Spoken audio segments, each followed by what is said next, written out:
Assalamualaikum warahmatullahi wabarakatuh. Senang sekali pada kesempatan kali ini saya bisa kembali berbagi kepada teman-teman semua terkait dengan keilmuan emergency medicine, kaitannya dengan penata laksanaan pasien-pasien emergency yang berkaitan dengan COVID-19. Saya adalah Dr. Ali Haidar, spesialis emergency medicine, di mana saya adalah eh, dosen pengajar di Fakultas Kedokteran Universitas Brawijaya dan juga sebagai dokter spesialis emergency medicine di RSUD Dr. Saiful Anwar Malang.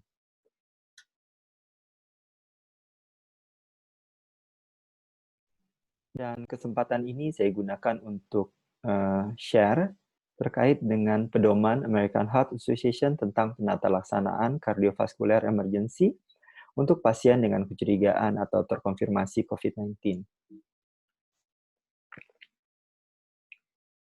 Dan keterlibatan saya dengan American Heart Association berawal sejak tahun 2014, di mana pada saat itu saya bergabung menjadi member dan kemudian menjadi professional member. Dan kemudian pada tahun yang sama, saya menjadi instruktur AHA untuk BLS dan juga ACLS. Dan pada tahun yang sama juga, saya menerima American Heart Association Ian G. Jacobs Award. Dan pada tahun 2018, saya dinobatkan menjadi International Fellow of American Heart Association dengan gelar FAHA, dan kemudian menerima American Heart Association's Paul Dudley White International Scholar Award pada tahun 2019. Dan yang terakhir, pada tahun 2020 ini, saya tersertifikasi dari AHA untuk Emergency Cardiac Care COVID-19 Guidelines Course. Mengapa ini menjadi sesuatu yang penting buat kita bahas pada saat ini? Karena memang pada tahun 2015, American Heart Association mengeluarkan guidelines untuk RJP. Namun sayangnya, sama sekali tidak membahas bagaimana melakukan resusitasi dalam kondisi pandemi global COVID-19, di mana tenaga kesehatan harus berusaha untuk menyeimbangkan antara tuntutan menyelamatkan pasien sesegera mungkin dengan kebutuhan kita sendiri untuk mengamankan diri kita sendiri ketika kita merawat korban henti jantung dengan kecurigaan atau terkonfirmasi COVID-19. Dan yang akan saya bahas di sini adalah isi dari interim guidelines dari American Heart Association, termasuk juga hal-hal yang spesifik di dalamnya. Dan yang menjadi latar belakang adalah sampai dengan 19% pasien yang COVID-19 positif memerlukan perawatan di rumah sakit. Dan sampai dengan 6% mereka jatuh ke dalam kondisi kritis. Dan kita, petugas kesehatan, adalah profesi beresiko tinggi untuk tertular penyakit tersebut. Selain itu, resusitasi juga membawa resiko tambahan bagi petugas kesehatan karena berbagai macam alasan. Salah satunya adalah tindakan RJP yang melibatkan dilakukannya berbagai prosedur yang menghasilkan aerosol. Kemudian, partikel virus, dalam hal ini adalah virus SARS-CoV-2, dapat tetap melayang di udara dengan paruh waktu sampai sekitar 1 jam, dan itu bisa terhirup oleh mereka yang berada di sekitarnya. Dan kemudian kalau kita melakukan resusitasi, kita melibatkan banyak sumber yang saling bekerja sama secara berdekatan, dan yang terakhir adalah terkait dengan kebutuhan pasien yang harus kita penuhi sesegera mungkin dalam proses resusitasi yang kita lakukan. Dan hal ini dapat menyebabkan penyimpangan dalam praktek pengendalian infeksi. Salah satu contohnya adalah bila mana pasien tersebut tiba-tiba mengalami cardiac arrest, dan kemudian kita tidak siap dengan APD, tidak siap dengan masker N95 misalnya, dan kemudian kita segera mungkin untuk melakukan RJP pada pasien ini. Dan pada saat itulah mungkin kita bisa terpapar oleh virus pasien tersebut. Jadi tujuan saya berbagi kepada teman-teman di sini adalah untuk menjelaskan cara mengurangi paparan tenaga kesehatan terhadap COVID-19, dan kemudian menjelaskan bagaimana kita bisa memprioritaskan terkait dengan oksigenasi dan ventilasi dengan resiko aerosolisasi yang lebih rendah. Dan kemudian mengidentifikasi pertimbangan yang tepat, kapan kita memulai, kapan kita melanjutkan resusitasi, atau kita tidak memulai dan tidak melanjutkan. Dan kemudian yang terakhir adalah untuk menjelaskan bagaimana menerapkan pedoman AHA untuk menata laksana korban henti jantung dengan kecurigaan atau terkonfirmasi COVID-19. Dan untuk itu, saya membagi ke dalam 3 topik. Yang pertama adalah terkait dengan prinsip umum untuk resusitasi. pada pasien dengan kecurigaan atau terkonfirmasi COVID-19, kemudian pertimbangan situasi dan kondisi yang khusus dalam hal kita melakukan resusitasi, dan kemudian dari semua itu kita akan memasukkannya ke dalam algoritma AHA-ICC untuk pasien dengan kecurigaan atau terkonfirmasi COVID-19, atau yang kita sebut dengan interim guidelines. Yang pertama adalah terkait dengan prinsip umum untuk resusitasi pada pasien dengan kecurigaan atau terkonfirmasi COVID-19. Di mana di sini akan kita bahas bagaimana mengurangi paparan petugas kesehatan terhadap COVID-19, memprioritaskan strategi untuk memberikan oksigenasi dan ventilasi dengan upaya untuk menurunkan risiko aerosolisasi, dan kemudian mengidentifikasi pertimbangan yang tepat untuk memulai dan melanjutkan resusitasi. Kita mulai dari strategi untuk mengurangi paparan petugas terhadap COVID-19, di mana rasionalnya adalah ini adalah sesuatu yang penting bagi petugas dan petugas kesehatan pada khususnya untuk melindungi diri dan kolega kita dari paparan yang tidak penting. Jadi intinya adalah perlu ditekankan sebelum kita memasuki lokasi dalam kita akan melakukan tindakan, semua penolong harus memakai APD. Ini kita harus terapkan, baik itu di dalam rumah sakit, misal di UGD atau ICU, atau di luar rumah sakit seperti di ambulans. Dan kita bisa melihat dari WHO dan kemudian juga dari CDC mengeluarkan berbagai macam guidelines terkait dengan bagaimana memakai dan memasang, memakai dan melepas APD. Dan pada pertemuan sebelumnya, kita sudah membahas tuntas bagaimana cara memakai dan melepas APD yang baik sesuai dengan standar WHO dan CDC dan juga dari Kementerian Kesehatan dan gugus tugas di Indonesia. Dan kemudian berikutnya adalah kita harus mempertimbangkan untuk membatasi jumlah petugas hanya untuk mereka yang berkepentingan dalam perawatan pasien. Kalau kita lihat di sini memang untuk melakukan tim dinamik yang bagus, untuk melakukan resusitasi, dalam hal ini dalam melakukan tindakan ACLS, Advanced Cardiovascular Life Support. Kita tahu bahwa idealnya tenaga kesehatan yang terlibat dalam melakukan resusitasi di sini ada 6 orang, di mana di sini dibagi menjadi berbagai macam posisi, mulai dari seorang team leader, kemudian ada code recorder, dan kemudian ada yang memasang IV lines atau IO, intraosius, dan juga untuk memasukkan obat-obatan, dan kemudian ada yang khusus untuk melakukan chest compression, ada juga yang khusus untuk melakukan manajemen dari airway, di mana dia akan bekerja bergantian. Dan kemudian yang terakhir adalah dia yang ditugaskan untuk memasang AED, memasang monitor, atau melakukan defibrilasi. Dan kalau kita lihat di sini ada beberapa fungsi yang sebetulnya bisa dijalankan digabung kepada satu orang. Contohnya adalah bila tenaga kita sangat terbatas, misalnya jumlahnya 3, dan kita bisa di sini kita lihat untuk yang melakukan chest compression tetap melakukan chest compression bergantian dengan mereka yang melakukan airway management, dan kemudian setiap 2 menit sekali mereka akan bergantian. Tetapi untuk fungsi team leader dan kemudian code recorder, kemudian defibrillator, dan kemudian untuk yang memasang IV IO, ini mungkin bisa diperankan oleh satu orang. Dalam hal ini adalah team leader, sehingga yang timnya cukup 3 orang. Tetapi bila mana mungkin akan mengalami kesulitan, bisa dilakukan misal dengan menggunakan 4 orang, di mana fungsi kompresor dan airway ini adalah tetap 2 orang dan kemudian mereka bergantian setiap 2 menit. Dan kemudian untuk fungsi berikutnya adalah tim leader, dan mungkin satu orang lagi dia akan berperan 3 fungsi. Untuk IVIO, dan kemudian defibrilasi, dan kemudian sebagai pencatat code recorder untuk melakukan recording dan juga reporting. Dan kemudian memang dalam kondisi yang memungkinkan, kita harus menerapkan protokol RJP dengan perangkat RJP mekanis atau disebut dengan mechanical CPR sebagai pengganti kompresi manual. Kalau kita lihat di sini adalah bukan cuma kita bisa menghemat tenaga yang ada, tetapi juga akan membantu kita mengurangi paparan dan mengurangi sumber daya manusia yang melakukan chest compression atau kompresi dada. Dan berikutnya lagi adalah masalah komunikasi, di mana kita harus mengkomunikasikan status pasien dengan COVID-19 dengan jelas kepada petugas lainnya. Jadi semua tahu sebelum misalnya ambulans di-dispatch. Jadi sebelum kedatangan di tempat kejadian, dia sudah tahu bahwa pasiennya adalah pasien COVID-19. Jadi sehingga kita bisa melakukan precaution. Demikian juga bila mana pasien itu dibawa ke rumah sakit, misal dikirim ke IGD. Dan sebelum kita menerima pasien yang ditransfer tersebut, kita sudah harus tahu bahwa ini adalah pasien COVID-19, sehingga kita bisa lagi-lagi melakukan precaution.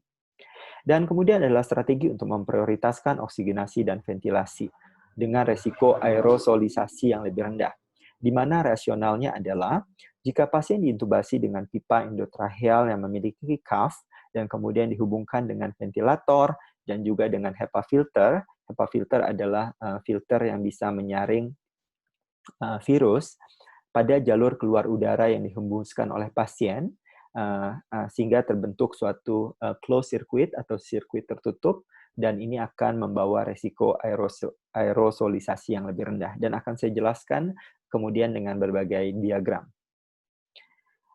Ini yang kita sebut dengan tadi ya, mulai dari ini adalah suatu HEPA filter, dan kemudian bisa saya jelaskan di sini bahwa kalau kita mau melakukan ventilasi dengan back valve mask, maka kita harus menempatkan HEPA filter dengan aturan sebagai berikut, di mana masker ini yang akan berhubungan langsung dengan pasien, kemudian dihubungkan dengan HEPA filter, kemudian bila mana Anda menggunakan end-tidal CO2, letakkan di sini dan kemudian disambungkan dengan back valve mask-nya dan kemudian oksigen. Jadi intinya adalah kita akan memasang filter HEPA dengan aman ke perangkat ventilasi manual. Di dalam hal ini adalah BVM, atau perangkat ventilasi mechanical CPR, di jalur udara yang dihembuskan sebelum memberikan napas. Jadi sehingga sudah tersaring dulu dan ini akan aman. Dan bila mana kita akan melakukan intubasi. Jadi sebelum kita melakukan intubasi, kita menggunakan BEV valve mask dengan filter HEPA dan jaga agar jangan sampai ada kebocoran. Ya.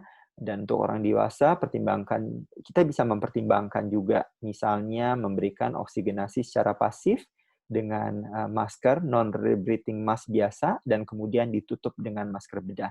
Bila mana kita mungkin tidak bisa menggunakan BVM yang kita hubungkan dengan HEPA filter. Dan kemudian setelah petugas kesehatan menilai ritmenya apa dan kemudian melakukan defibrilasi, misal pada irama VF, ventricular fibrillation, pasien yang mengalami henti jantung tersebut kemudian harus kita lakukan intubasi. Ingat, harus dengan ETT yang memiliki cuff. Dan kemudian ETT tersebut dihubungkan dengan HEPA filter di jalur yang ini. Dan kemudian adalah kita harus meminimalkan kemungkinan upaya intubasi yang gagal. Kita lihat pada video ini, pasien mengalami cardiac arrest dan kemudian dia tidak dilakukan CPR terlebih dahulu. Apa yang dilakukan? Petugas di sini melakukan intubasi, dan yang sebelumnya orangnya sudah ditentukan siapa yang melakukan, mungkin orang yang paling handal dalam melakukan RW management, dan kemudian dengan peluang terbaik agar intubasi yang dilakukan dapat sekali masuk berhasil. Dan kemudian baru dilakukan chest compression. Dan kalau kita lihat pada video ini, dia menjeda kompresi dada saat dilakukan intubasi untuk mengurangi aerosolisasi. Dan kemudian video laryngoskop ini juga dapat mengurangi paparan intubator atau orang yang melakukan intubasi terhadap partikel aerosol, sehingga metode ini harus dipertimbangkan. Mengapa demikian? Kita tahu dengan bila mana kita menggunakan laryngoskop yang biasa, yang tradisional, mungkin posisi kita harus membungkuk dan kemudian kita harus melihat dengan jelas plika vokalisnya. Dan sehingga jarak antara intubator atau yang orang melakukan intubasi dengan pasien ini jaraknya sangat dekat, dan kemudian kita akan mudah terpapar walaupun kita menggunakan misal N95 sebagai proteksi diri kita. Dan kemudian jika intubasi tidak dapat kita lakukan atau kita harus menunda intubasi yang kita lakukan, mungkin kita harus mempertimbangkan ventilasi secara manual, tetapi tidak hanya dengan masker kita buat ketat ya, tetapi juga dipertimbangkan untuk menggunakan adjunct seperti supraglottic airway. Ya, atau ya kalau kita tidak bisa, kita harus memakai back valve mask dengan filter HEPA. Dan kemudian harus kita tekankan di sini adalah harus melakukannya secara ketat. Jadi artinya tidak ada kebocoran dengan back mask device di sini keluar lewat pipi atau darah hidung ya. Jadi sehingga mungkin orang yang menolong akan terpapar aerosol. Jadi bisa kita bayangkan di sini yang untuk melakukan at least 2 orang, di mana 1 orang khusus memegang mask-nya sehingga tight ya, sehingga ketat, tidak ada kebocoran, dan kemudian 1 orangnya di sini memegang bag-nya untuk melakukan bagging. Dan kemudian bila mana kita bisa memasangkan ke ventilator sehingga terjadi yang kita sebut dengan closed circuit atau sirkuit tertutup, dan kita harus meminimalkan diskoneksi untuk mengurangi aerosolisasi, mohon maaf. Dan kemudian strategi untuk mengidentifikasi pertimbangan yang tepat untuk memulai dan melanjutkan resusitasi.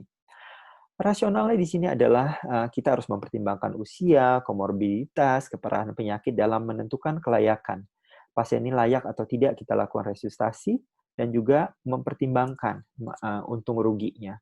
Ya, apakah ada kemungkinan pasien ini berhasil dilakukan resusitasi dibandingkan dengan resiko yang kita dapatkan dalam menolong pasien tersebut. Kalau kita lihat di sini, CPR adalah bukan goal. Dengan kita melakukan CPR, kita juga harus memiliki goal. Apakah pasien itu kemudian akan kita lakukan intubasi? Dan kemudian kalau kita lakukan intubasi, apa pasien itu kemudian akan kita masukkan ICU? Atau mungkin pasien itu harus dilakukan surgery dan lain-lainnya. Untuk itu, menentukan tujuan perawatan dengan COVID-19 dalam mengantisipasi potensi kebutuhan untuk peningkatan tingkat perawatan adalah sesuatu yang penting. Jangan sampai pasien ini tidak memiliki probability of survival, jadi sehingga tidak layak untuk masuk ke ICU misalnya, kemudian tetap kita lakukan CPR dan intubation. Jadi semestinya dari awal sudah kita tentukan sehingga kita tidak perlu melakukan CPR dan intubasi. Jadi dalam hal ini, pada akhirnya nanti kita bisa menentukan mana pasien yang kita nyatakan DNR atau do not resuscitate, di mana seharusnya sistem layanan kesehatan kita dan juga mungkin pelayanan IMS ya, penyedia layanan ambulans, di sini dia harus membuat suatu kebijakan sebagai panduan untuk petugas di garis depan, frontliner, dalam menentukan kelayakan dalam memulai dan mengakhiri RJP. Dan kemudian juga stratifikasi risiko dan kebijakan harus dikomunikasikan kepada pihak pasien saat mendiskusikan tujuan keperawatan. Jadi sehingga dengan komunikasi yang baik, kita bisa mengurangi hal-hal yang tidak kita inginkan di kemudian hari seperti tuntutan. Dan berikutnya lagi adalah mungkin Anda akan menanyakan, apakah kita bisa menggunakan alat ECMO ya untuk melakukan eCPR, untuk melakukan extracorporeal cardiopulmonary resuscitation? AHA mengatakan bahwa tidak ada data yang cukup untuk mendukung resusitasi tersebut untuk pasien COVID-19. Dan kemudian pertimbangan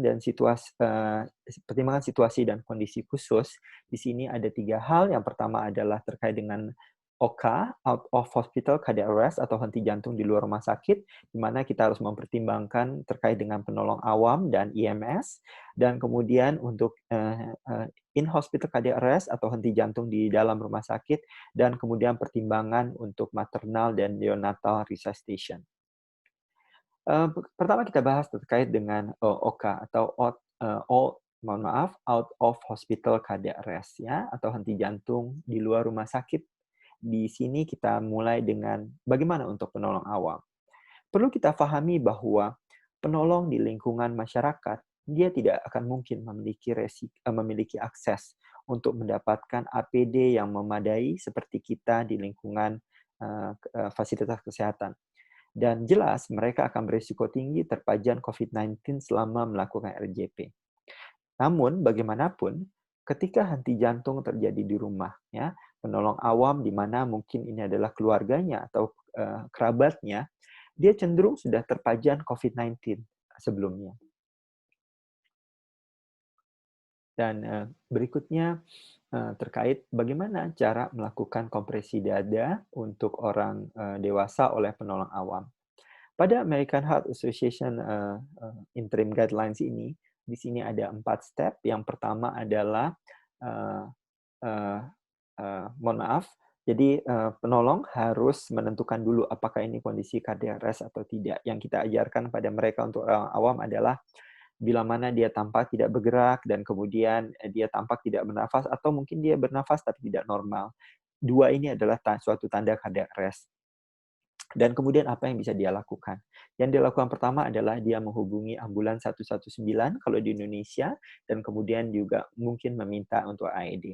Dan kemudian step kedua di sini adalah step tambahan pada interim guidelines, di mana penolong di situ harus menutup mulutnya dan hidungnya dengan masker. Baik itu medical mask kalau dia punya, ataupun dengan masker kain, tidak masalah. Demikian pula juga masker ini juga harus kita berikan kepada pasiennya. Bila mana tidak memiliki masker, mungkin kita bisa menutup dengan kain. Karena pada saat kita melakukan CPR, yang dimana kita lakukan kemudian dengan melakukan chest compression, mungkin ada udara yang akan dihembuskan dari tubuh korban dan kemudian mengandung aerosol dan kemudian akan menularkan. Dan perlu diingat bahwa untuk orang awam, dia hanya melakukan setidaknya hands-only CPR atau RJP dengan kompresi dada saja, hands-only CPR. Ya, dan kemudian berikutnya adalah mungkin di lingkungan sekitar ada AED dan ada seseorang yang mengirimkan AED untuk bystander tersebut atau penolong awam tersebut. Atau bila mana tidak, AED atau DVIP nanti akan dibawakan oleh petugas kesehatan. Dan yang berikutnya adalah bagaimana dengan anak. Tidak ada perbedaan sebetulnya yang bermakna, di mana kompresi dada untuk anak oleh orang awam dilakukan kompresi dada dan bisa dipertimbangkan untuk memberikan ventilasi dari mulut ke mulut. Karena kita tahu bahwa probabilitas seseorang anak untuk mendapat COVID-19 memang lebih rendah, ya, bukan tidak mungkin terkena, tetapi lebih rendah. Dan untuk itu maka harus tetap dilakukan precaution, di mana tetap memakai masker untuk penolong dan kemudian masker atau kain untuk menutup mulut dan hidung korbannya untuk mengurangi resiko penularan. Dan kemudian untuk AED, ya, atau kita sebut dengan Automated External Defibrillator. Ini adalah suatu alat untuk melakukan defibrilasi yang letaknya adalah ditempatkan di tempat-tempat awam. Maka dari itu, program ini disebut dengan PAD atau Public Access Defibrillation, dengan alat disebut dengan Public Access Defibrillator, karena bisa diakses oleh orang umum, oleh masyarakat, oleh publik. Dan ini tetap dipakai untuk menilai dan menata laksana korban dengan out of hospital cardiac arrest. Dan kemudian bagaimana dengan layanan medis darurat? Hal yang harus diperhatikan di sini adalah terkait dengan transportasi, di mana anggota keluarga dan kontak lainnya dari pasien dengan kecurigaan atau terkonfirmasi COVID-19 sama sekali tidak boleh ikut naik ambulans bersama pasien. Kenapa demikian? Kalau kita lihat, ruangan di sini sangat terbatas di dalam ambulans dan kemudian kita banyak melakukan tindakan-tindakan di dalamnya, ya, dan tindakan yang dilakukan di dalamnya bukan tidak mungkin kita melakukan tindakan yang akan menghasilkan aerosol. Dan jelas siapapun yang berada di sana dengan tidak menggunakan APD maka dapat tertular dan tidak mungkin kita menyediakan APD untuk mereka. Jadi kemudian pasien ini kita lakukan BLS, kita lakukan ACLS untuk resusitasinya, dan kemudian jika kembalinya sirkulasi spontan atau return of spontaneous circulation ini tidak dapat tercapai, meskipun upaya resusitasi yang tepat telah dikerjakan di lapangan, maka pertimbangan untuk tidak mengirim pasien tersebut ke IGD, tapi mungkin langsung mengirim pasien tersebut ke kamar jenazah. Kemudian mungkin Anda akan bertanya, kalau begitu, berapa waktu yang kita butuhkan sampai dengan kita memutuskan bahwa pasien ini kita stop lakukan tindakan resusitasinya karena kita mempertimbangkan bahwa tidak akan terjadi return of spontaneous circulation. Oke. Beberapa guidelines yang dipakai oleh, mohon maaf, di beberapa literatur yang dipakai oleh Interim Guidelines AHA ini mengatakan bahwa rekomendasinya, pertimbangannya adalah hanya sampai dengan 3 kali memberikan epinefrin.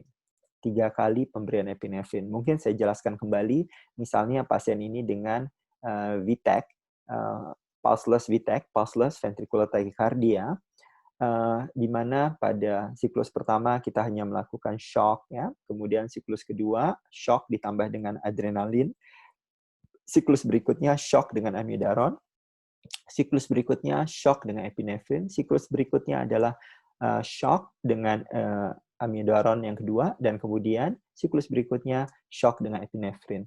Jadi kalau kita lihat di sini, kita cukup menyelesaikannya sampai dengan yang ke-6, ya. Jadi sekitar 12 sampai 15 menit, ya. Kemudian bila mana tidak membaik, tidak ada tanda-tanda return of spontaneous circulation, bisa kita pikirkan untuk menyetop tindakan resusitasi kita. Dan kemudian mungkin kita bertanya, bagaimana dok kondisinya kalau di dalam ambulans atau pada setting pre-hospital? Mungkin kita bisa mempertimbangkan untuk melakukannya dengan jarak yang lebih, dengan durasi yang lebih pendek. Kenapa demikian? Anda bisa bayangkan ya, kalau Anda melakukan resusitasi RJP di dalam tempat yang sempit seperti ini, yaitu dalam ambulans ya, dan kemudian ambulans itu bergerak, dan kemudian banyak hal yang tidak bisa kita lakukan dengan leluasa. Dan mungkin harus mempertimbangkan kembali untuk masalah memperpendek durasi yang kita lakukan. Tapi lagi-lagi ini sangat tergantung dengan kapasitas dan kapabilitas dari tenaga kesehatan dan instansi yang menanganinya. Dan berikutnya adalah pasien yang mengalami henti jantung di dalam rumah sakit. Ya. Berikut adalah pertimbangan-pertimbangannya. Jadi untuk pra-henti jantung, jadi dari awal pasien yang gawat harus kita pikirkan ya arah dari tujuan perawatan dan instruksi perawatan lanjutannya untuk semua pasien dengan kecurigaan atau terkonfirmasi COVID-19 pada saat kedatangan di rumah sakit atau terjadi perubahan signifikan dalam status klinisnya. Dan kemudian kita bisa memantau secara ketat tanda dan gejala yang menunjukkan deteriorasi klinis, mungkin kita bisa menggunakan EWS sistem. Dan jika pasien dari awal kita melihat dia memiliki resiko terkena serangan jantung, terkena akan mengalami cardiac arrest kemudian, jadi secara proaktif kita harus mempertimbangkan untuk memindahkan pasien ke ruang atau unit yang bertekanan negatif ya, untuk meminimalkan risiko pajanan bila mana dia nanti akan mengalami henti jantung dan kita melakukan tindakannya nanti di ruang yang bertekanan negatif tersebut. Tapi kita tahu ini adalah mungkin cukup sulit. Dan kemudian mungkin kita harus menutup pintu ya, ruang di mana kita melakukan tindakan resusitasi tersebut untuk mencegah kontaminasi airborne antar ruang yang berdekatan. Dan kemudian untuk pasien ya yang diintubasi pada saat henti jantung, pertimbangannya adalah untuk membiarkan pasien itu tetap pada ventilator mekanik dengan HEPA filter. Jadi tidak perlu kita lepaskan dan kemudian kita ganti dengan misal back valve mask, karena closed circuit tersebut akan terbuka dan kemudian kita akan terpapar aerosol yang mengandung virus SARS-CoV-2. Dan kemudian mungkin harus menyesuaikan pengaturan ventilator untuk memungkinkan ventilasi yang sifatnya asinkron. Dan kemudian adalah ini. Ini adalah suatu hal yang mungkin banyak disalah tafsirkan ya pada petugas kesehatan terkait dengan prone position. Jadi yang akan saya tekankan di sini adalah mungkin pasien tersebut sudah dari awal dalam posisi prone, ya, karena kita tahu bahwa dalam hal manajemen pasien-pasien dengan COVID-19, posisi prone adalah posisi yang harus dipertimbangkan. Dan kemudian pada posisi prone tersebut mungkin pasien itu terintubasi. Maka dari itu di sini kita bagi ya, apa yang harus kita lakukan bila mana pasien itu dalam posisi prone dengan alat advance airway atau tanpa advance airway. Yang pertama adalah bila mana pasien tersebut sudah dalam posisi prone tetapi dia tidak dipasang ETT. Maka bila mana dia mengalami henti jantung, yang kita lakukan adalah kita mengembalikan pasien itu pada posisi supine dan kemudian kita melakukan resusitasi lanjutan dengan melakukan shock ya, dengan menempatkan pads-nya dan kemudian melakukan RJP semua dengan posisi supine. Dan bila mana pasien tersebut dalam posisi prone dan kemudian terpasang advance airway, kita memang harus menghindari untuk membalikkan pasien ke posisi supine. Dan kemudian apa yang kita lakukan? Kita mulai melakukan pemasangan pads untuk melakukan shock ya dengan posisi antero-posterior ya. Jadi pads-nya dipasang pada depan dan belakang, antero dan posterior. Kemudian kita lakukan shock dan kemudian kita akan melanjutkan dengan melakukan CPR. Dan CPR pada pasien tersebut tetap posisinya pada posisi prone atau posisi telungkup, di mana tangan penolong diletakkan di daerah sini ya, sekitar vertebra thoracalis 7 sampai 10 dan kita melakukan chest compression. Dan ingat ini tujuannya adalah sebetulnya bukan RJP dengan posisi prone adalah terbaik, tidak. Tetapi tujuannya adalah untuk mengurangi resiko dari tenaga kesehatan. Di mana kalau kita harus membalikkan pasien tersebut, mungkin kita harus melepaskan closed circuit yang ada, harus melepaskan sambungan antara ETT kemudian ke ventilatornya, dan sehingga disitulah kita sebetulnya bisa terpapar. Itu yang kita hindari. Dan kemudian untuk pasien henti jantung, mungkin kita harus mengkonsultasikan kepada bagian PPI untuk menerapkan pengendalian infeksi mengenai transportasi setelah resusitasi. Contohnya adalah apakah pasien itu harus dimasukkan ke dalam chamber isopod yang berkata negatif untuk dikirimkan ke ruangan, atau mungkin jalurnya harus dibebaskan dulu dari semua orang dan kemudian mungkin ada tindakan seperti penyemprotan dan lain-lain untuk mengamankan. Dan ini sesuai dengan rekomendasi dari PPI di rumah sakit Anda masing-masing. Dan kemudian berikutnya pertimbangan untuk maternal dan neonatal. Di sini pertimbangan yang pertama untuk resusitasi neonatus. Jadi mungkin ada seorang ibu yang memiliki kecurigaan atau terkonfirmasi COVID-19, hamil dan kemudian melahirkan.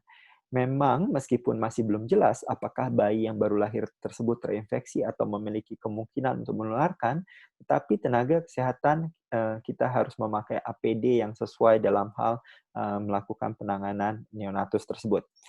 Dimulai dari langkah awal. Kita tahu begitu bayi lahir, kita dilakukan perawatan rutin neonatus seperti mengeringkan, menghangatkan, dan lain-lain. Di mana AHA mengatakan langkah-langkah awal resusitasi neonatus tersebut tidak akan mungkin menghasilkan aerosol. Ya. Jadi jangan khawatir tidak menghasilkan aerosol. Tetapi bila mana kemudian kita melakukan suction, di mana suction jalan nafas ini adalah prosedur yang jelas-jelas menghasilkan aerosol. Tindakan suctioning tersebut jadi tidak boleh dilakukan secara rutin untuk neonatus dengan cairan ketuban yang jernih, atau mungkin ada sedikit terdapat mekonium dan itu adalah sesuatu yang normal, jadi tidak perlu dilakukan. Dan bagaimana dengan obat-obat yang biasa bisa kita masukkan lewat endotracheal, di mana memasukkan obat lewat endotracheal adalah prosedur penghasil aerosol juga. Jadi pertimbangannya adalah untuk memberikan misal obatnya epinefrin diberikan lewat kateter vena umbilicalis ya. Ini adalah rute yang terpilih. Dan kemudian neonatus tersebut dimasukkan ke dalam inkubator baik untuk melakukan perawatan atau pemindahan neonatus ya, di mana inkubatornya harus tertutup. Dan kemudian untuk maternal sebetulnya prinsip henti jantung maternal tidak berubah untuk wanita dengan kecurigaan terkonfirmasi COVID-19 ya. Kalau kita lihat di sini posisinya kita miringkan 30 derajat, demikian pula juga bila mana harus menggunakan mechanical CPR, juga posisinya harus dimiringkan sekitar 30 derajat. Tetapi ada hal-hal lain ya, di mana wanita hamil dengan COVID-19 dia sangat prone terhadap peningkatkan resiko dekompensasi ya. Dan kemudian juga bila mana dia mengalami cardiac arrest dan perlu dipertimbangkan, mungkin kita akan berusaha untuk menyelamatkan bayinya dengan mempersiapkan untuk persalinan perimortem ya, dan ini sudah mulai kita pertimbangkan setelah 4 menit resusitasi. Hanya dalam 4 menit pertama resusitasi harus kita pikirkan untuk melakukan persalinan perimortem di ruang kamar operasi. Jadi sehingga sesegera mungkin ya dalam 4 menit pertama tadi langsung kita memberitahu kamar operasi untuk kemungkinan dilakukannya persalinan perimortem sehingga petugas di kamar operasi memiliki kesempatan untuk memakai APD karena kita tahu bahwa memakai APD itu tidak mudah dan kemudian ada waktu yang cukup ada space waktu yang harus kita persiapkan untuk memakai APD yang sudah saya jelaskan pada pertemuan sebelumnya terkait dengan pembahasan APD.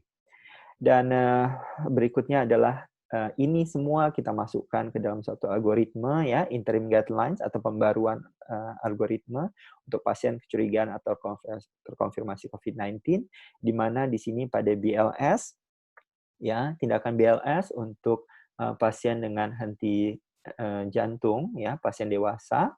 Di sini oke ya.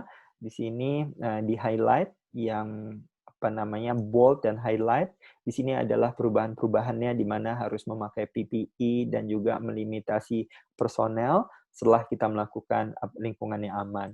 Dan kemudian dilanjutkan lagi di sini untuk melakukan rescue breathing harus menggunakan back valve mask dengan filter HEPA dan kemudian harus perhatikan ini harus tight seal. Jadi mungkin harus 2 orang yang melakukannya. Dan kemudian hal lainnya yang ditambahkan di sini pada saat kita melakukan CPR dan kemudian memberikan 2 ventilasi, ini menggunakan back mask device dengan filter dan kemudian harus dilakukan tight seal tadi ya. Dan atau bila itu tidak mungkin dilakukan karena mungkin kita tidak punya HEPA filter, mungkin tidak ada tenaga yang cukup untuk membuat itu menjadi tight di mana harus ada 2 orang, mungkin Anda bisa terus saja melakukan chest compression dengan oksigenasi pasif di mana kita hanya menggunakan face mask, di mana face mask-nya tadi ditutup dengan masker. Dan kemudian berikutnya juga pada ACLS di sini ya.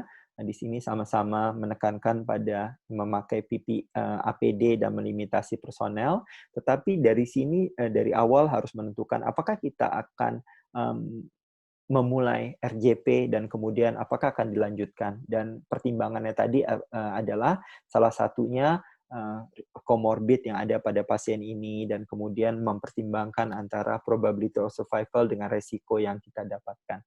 Tapi bila mana Anda memutuskan untuk terus melakukannya, maka ada hal-hal lain yang harus dipertimbangkan. Contohnya adalah dalam hal memberikan oksigen harus melimitasi aerosolisasi. Dan kemudian dalam mempersiapkan untuk dilakukan intubasi, dan pada saat melakukan intubasi, di sini harus diingat bahwa harus menyetop kompresi dada untuk intubasi, dan kemudian tadi ditentukan ya, siapa yang bisa melakukan intubasi dengan cepat yang baik. Karena harapannya adalah sekali intubasi sudah harus masuk. Dan kemudian bila mana intubasi itu harus tertunda, mungkin kita harus mempertimbangkan alat adjuncts airway lainnya seperti supraglottic airway, LMA, atau bahkan mungkin tetap menggunakan back valve mask, tetapi ingat dengan filter dan kemudian harus tight seal. Dan kemudian sesegera mungkin membuat ini menjadi closed circuit dengan mengkoneksikan ke ventilator dengan HEPA filter. Dan kemudian ada hal-hal lain terkait dengan advanced airway di sini, kita harus meminimalkan closed circuit dan kemudian pertimbangan seperti memakai video laryngoskop. Dan kemudian untuk pediatrik ya, kita bisa melakukan dengan satu penolong ataupun dua penolong. Tetapi pada intinya di sini adalah sama dengan dewasa, di mana kita fokus kepada fokus kepada memasang PPE sebelum melakukan tindakan dan membatasi personelnya, dan kemudian juga menggunakan BVM dengan filter HEPA dan tight seal, dan yang berikutnya lagi adalah terus melakukan back valve mask ya dengan filter dan tight seal. Dan mungkin ini tindakan tersebut bisa dilakukan lebih dari satu orang, artinya 2 atau lebih penolong ya. Dan kemudian di sini tidak ada yang signifikan perbedaannya dengan yang satu penolong, tetap memakai PPE, limit personel, dan kemudian menggunakan BVM dengan HEPA filter dan tight seal. Dan kemudian bagaimana dengan pulse ya? Pulse hampir sama seperti ACLS, di mana menekankan pada memakai PPE, membatasi personel, dan kemudian melakukan CPR dengan memberikan ventilasi dengan back valve mask dihubungkan dengan HEPA filter dan tight seal ya. Dan kemudian bila mana tidak memungkinkan, mungkin kita bisa menggunakan NRBM, non-rebreathing mask, NRM ya. Kemudian ditutup dengan masker. Dan kemudian mempersiapkan intubasi, di mana pada intubasi juga sama seperti ACLS, bahwa harus menyetop chest compression pada saat melakukan intubasi, dan kemudian bila mana intubasi tersebut tertunda, maka harus mempertimbangkan untuk memasang supraglottic airway dengan filter dan kemudian tight seal, dan segera mungkin mengkoneksikan dengan ventilator. Dan di mana ada hal-hal lain juga yang sama dengan ACLS, di mana harus meminimalkan diskoneksi dari sirkuit tertutup tersebut, dan kemudian bisa menggunakan video laryngoskop, dan harapannya yang melakukan adalah orang yang sangat terlatih, dengan harapan bisa masuk sekali coba. Dan kemudian menggunakan endotracheal tube yang memakai cuff. Dan sebagai ringkasan bahwa ada 3 hal penting yang harus diperhatikan di sini adalah bahwa yang pertama kita harus mengurangi risiko paparan terhadap kita, tenaga kesehatan ya, provider, di mana kita harus menggunakan PPE yang tepat sebelum memasuki ruangan, dan kemudian kita melimitasi dari jumlah tenaga kesehatan yang ada dalam melakukan tindakan resusitasi, dan kemudian memprioritaskan oksigenasi dan ventilasi yang dapat meminimalkan aerosolisasi, di mana strateginya adalah dengan menggunakan HEPA filter. Strategi berikutnya adalah mengintubasi sesegera mungkin dengan ETT yang memakai cuff, dan kemudian segera dihubungkan dengan mechanical ventilator. Dan kemudian bila mana intubasi ini tertunda, maka sebaiknya Anda tidak melakukan bagging dengan back valve mask, tapi memasukkan contohnya LMA di sini, dan kemudian dihubungkan dengan HEPA filter dengan back valve mask, namun lebih baik lagi dihubungkan dengan mechanical ventilator sehingga terjadi closed circuit. Dan kemudian hal yang ketiga yang penting adalah sebelum Anda melakukan resusitasi, tolong dipertimbangkan appropriateness, apakah layak pasien ini untuk dilakukan resusitasi, dengan mempertimbangkan arahan-arahan, tujuan-tujuan penanganan pasien tersebut. Contohnya, apakah setelah dilakukan CPR, pasiennya akan dilakukan tindakan lebih lanjut, misal memasang ET tube dihubungkan dengan ventilator, dan kemudian pertimbangkan apakah pasien ini akan dikirim ke ICU, apakah available di ICU-nya, dan lain-lain ya.